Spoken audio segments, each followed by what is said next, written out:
Dad, is that a spaceship engine? No, but it costs as much as one. The mansion had gone silent for 3 days, and silence, in a house that big, sounds like a warning.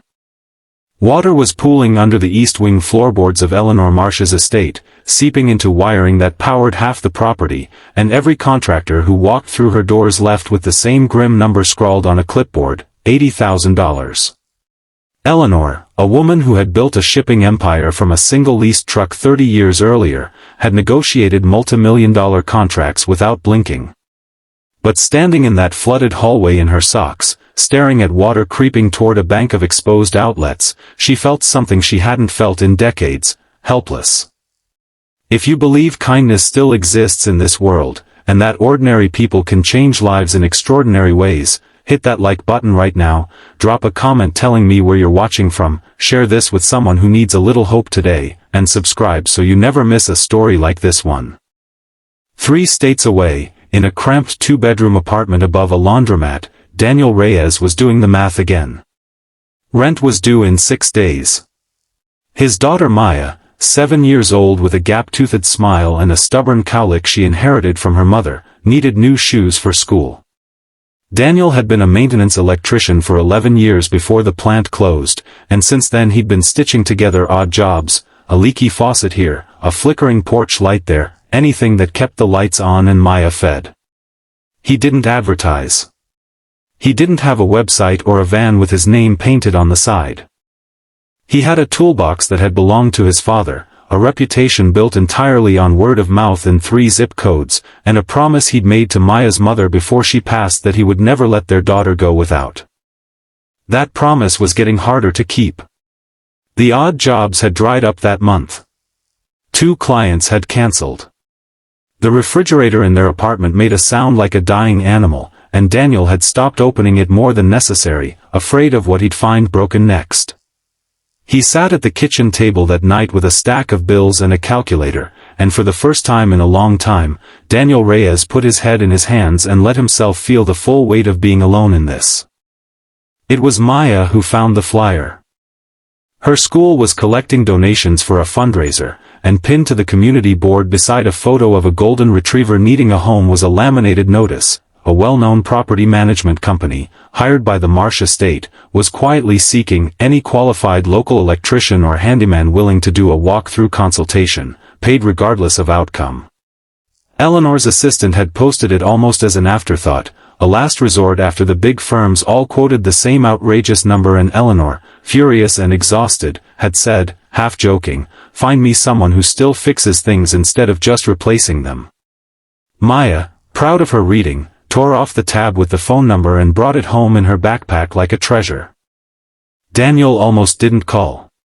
Estates like that didn't hire guys like him. But he had $40 of gas money left and nothing to lose, so he dialed the number before he could talk himself out of it, and 2 days later he was standing at the wrought iron gates of a property so large he could see 3 separate roofs from the driveway. Eleanor met him herself, which surprised her own staff.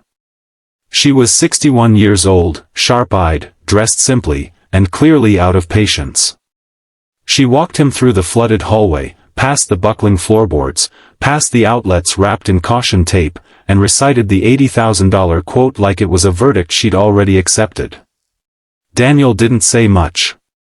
He knelt down, ran his fingers along the baseboard, checked the angle of the floor, followed the water stain up the wall with his eyes, and asked if he could see the crawl space and the main water line. Eleanor, who had grown used to men in suits talking over her, found herself oddly grateful for a man who wanted to look before he talked. What Daniel found down in that crawl space, flashlight between his teeth, was not the catastrophic wiring failure the big firms had diagnosed. It was a single cracked coupling on an old drainage pipe, no wider than a soda can, dripping steadily onto a support beam for months, maybe longer. The water hadn't come from a failed system that needed replacing.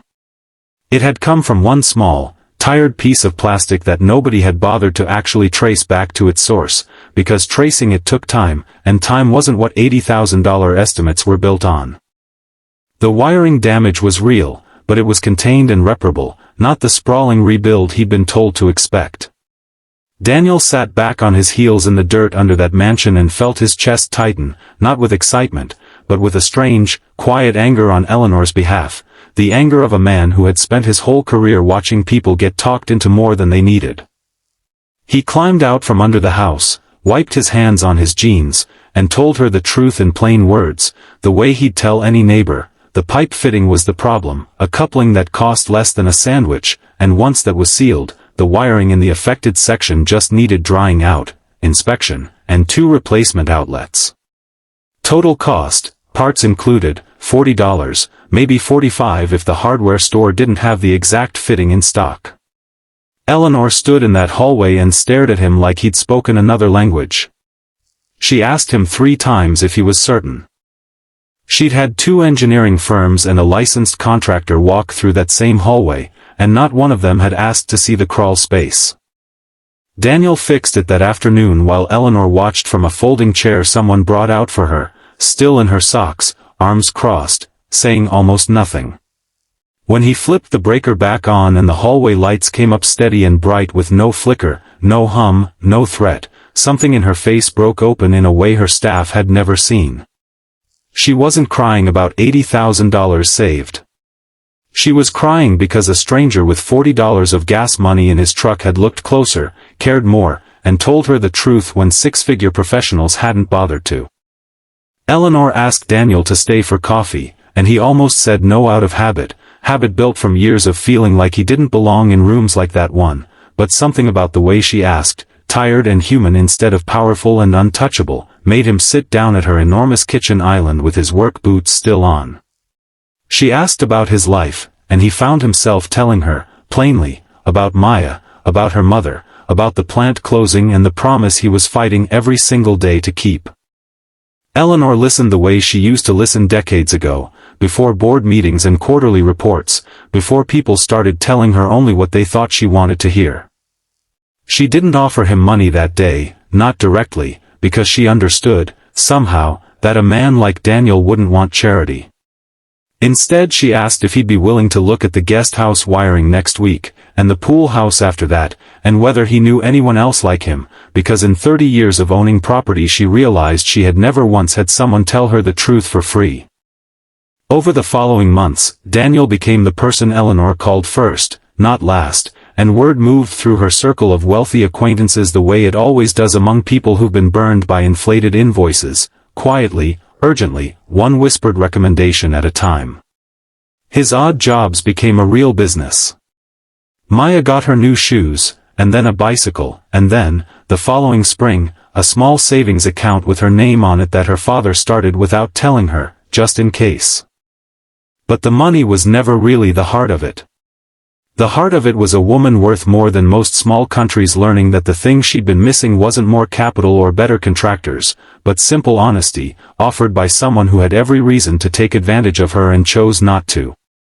And it was a tired single father, who had started to believe that good, careful work went unnoticed in a world obsessed with bigger numbers, discovering that someone was still paying attention. Eleanor eventually funded a small trade scholarship in Maya's name, quietly, the way she did most generous things, so that other kids who grew up watching their parents fix things with their hands might one day walk into rooms they never thought they belonged in either. If this story touched something in you, if it reminded you that honesty and hard work still matter, that a single dad with $40 of gas money can change a billionaire's life just by telling the truth, please take a moment to like this video, leave a comment, and share it with someone who needs to hear that good things can still happen to good people. It genuinely helps this channel keep telling stories like Daniel and Eleanor's. And before we go, I want to ask you something directly. Comment the word honest below if you believe the world still needs more people like Daniel, people who look closer, who tell the truth even when a lie would be easier and more profitable. Because in the end, it wasn't the $80,000 that changed Eleanor Marsh's life. It was a $40 fix, and the kind of man who believed doing right by a stranger mattered more than the size of the check at the end of it.